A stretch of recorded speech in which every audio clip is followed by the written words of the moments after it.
Hey everyone, welcome back to the channel. If you're looking for a fast and effective way to start collecting email addresses on your Wix site, you're in the right place.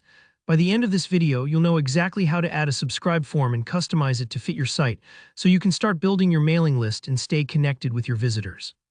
Let's jump right in. Once you're in your Wix editor, the first thing you want to do is head over to the Add Elements section. This is where all your site's building blocks live. If you haven't used the search feature before, it's right at the top. Just type in subscribe. Wix will instantly pull up all the subscribe form options for you, which makes things really straightforward. These forms are designed specifically for collecting email addresses, so you don't have to mess around with creating one from scratch. Now, take a look at the different formats that Wix offers.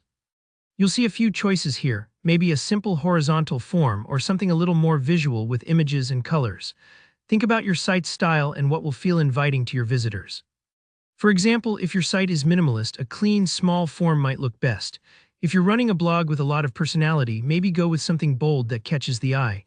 Select the format that feels right for your brand.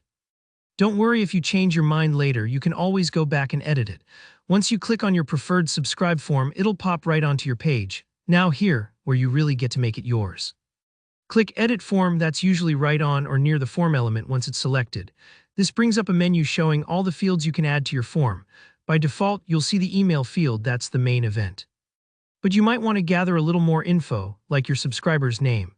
Sometimes a first name field adds a nice personal touch, especially if you plan to use these emails for sending newsletters that greet your subscribers by name.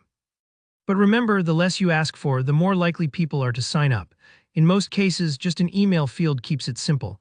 Take a moment to think about what information is truly essential for your needs. On this editing screen, you'll also see a preview so you can instantly see how any changes will look. This is really handy and saves time. You don't have to keep jumping back and forth. Play around with the form until it looks and feels just right. There are also settings to check out. For example, you can customize what message people see after they subscribe. A friendly thank you message goes a long way to making people feel appreciated. You'll notice a tab for submissions as well. This is where all your collected emails will show up, and it's also useful for checking if your form is working. Especially if you're just starting out, don't be afraid to do a test submission to make sure everything flows smoothly. Once you're happy with how your form looks and works, go ahead and click Save. This locks in your changes. And that's it, you're officially ready to start collecting emails on your Wix site. This part can feel quick, but remember, every new subscriber is a potential customer or a loyal follower, so don't underestimate the power of a good sign-up form. If you found this guide helpful, please give it a thumbs up and feel free to leave any questions in the comments. I always check and love helping you out. And don't forget to subscribe for more easy, practical guides just like this one. Thanks for watching and good luck with your new email list.